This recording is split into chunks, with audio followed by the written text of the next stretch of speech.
Welcome to another HackerRank challenge. This one is called text alignment, and this one's a little bit different to anything that we've done so far.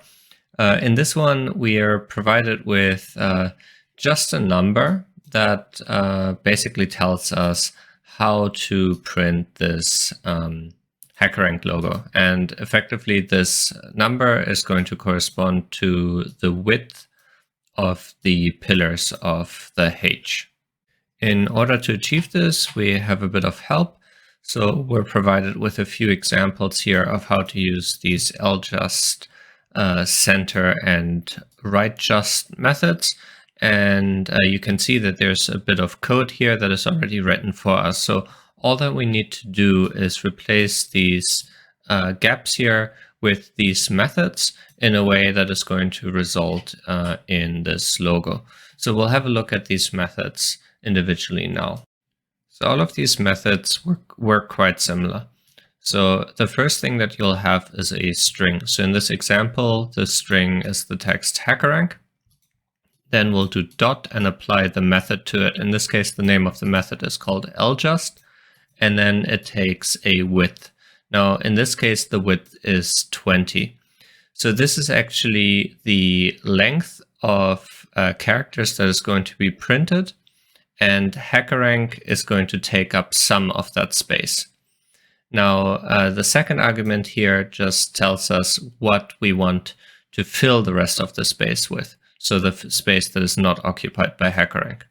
And now ljust means we want this text to be justified on the left. So you can see this here. We have HackerRank, and then the rest of the 20 spaces get filled up with the dashes. Now, accordingly, we have a method called center, which takes the same arguments. So in this case, again, our width is 20, so we'll end up with 20 characters. But in this case, it's going to place our string in the middle.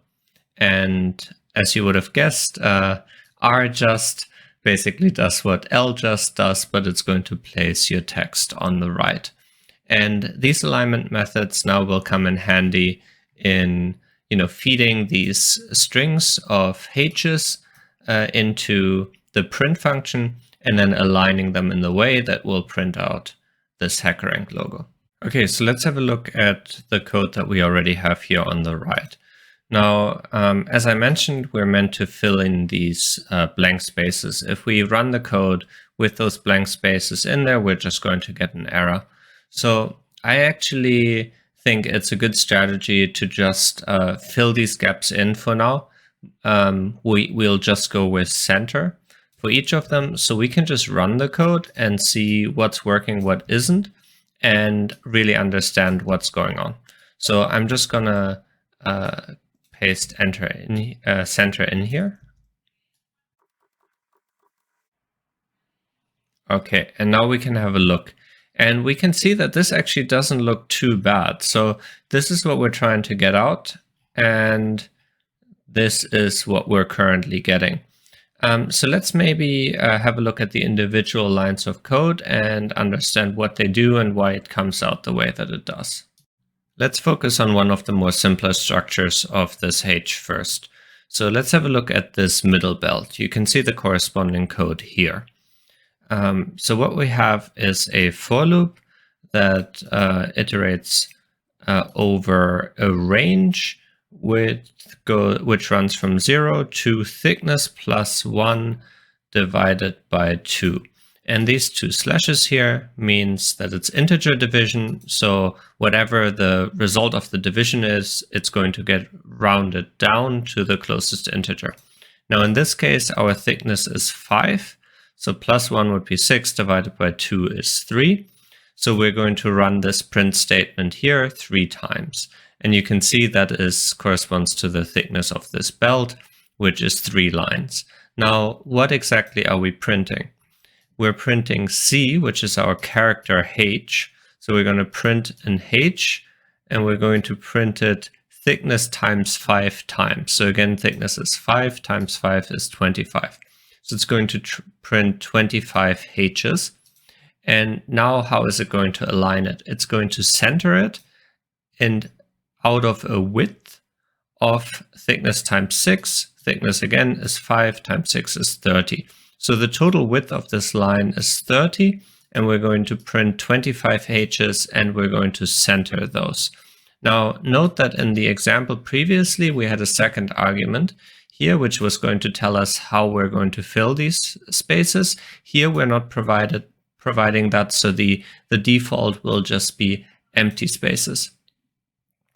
Okay, so again, this line tells us print 25 h's and center them in a line of 30 characters. So what we end up with is 2 empty spaces here, then 25 h's, and then 3 empty spaces on the end.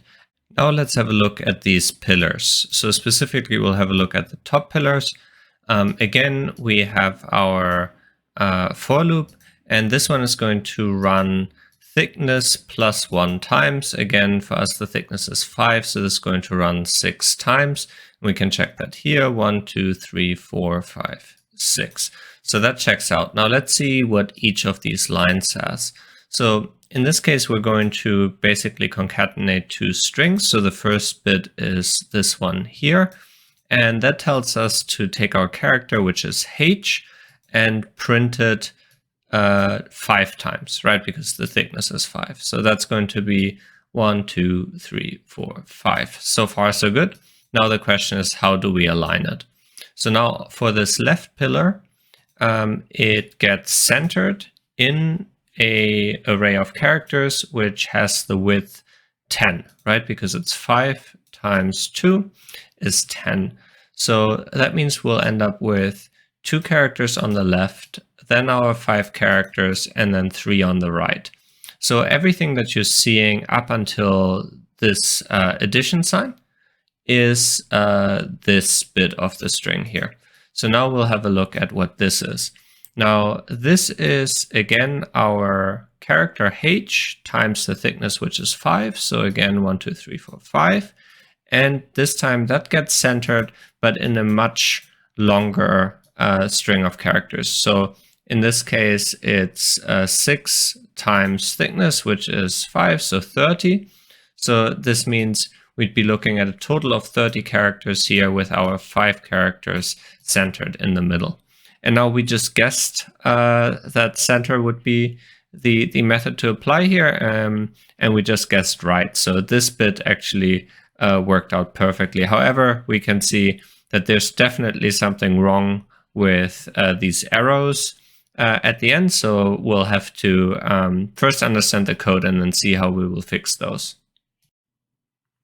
Now let's have a look at this arrow, or as they call it here, the top cone. Again, we have a for loop where we're going to print thickness, lines of code. So thickness is 5. Again, so this cone up here should be 5 rows. 2, 3, 4, 5, correct. Okay, now let's have a look how this is constructed.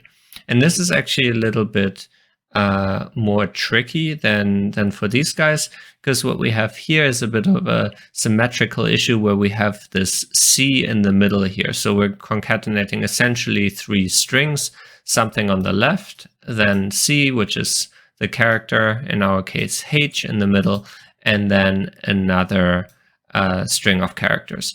So we'll have a H that basically runs through the middle here, and then the strings on the left and on the right. So what we would have on the left here depends on I. So it's going to grow with each iteration in this for loop. Initially, I is going to be 0. So in that top line, we only have the H in the center. In the next iteration, I is 1. So we're going to have 1 H here. And then the same on the other side, 1 H here, and so on. And that's how we grow this arrow shape.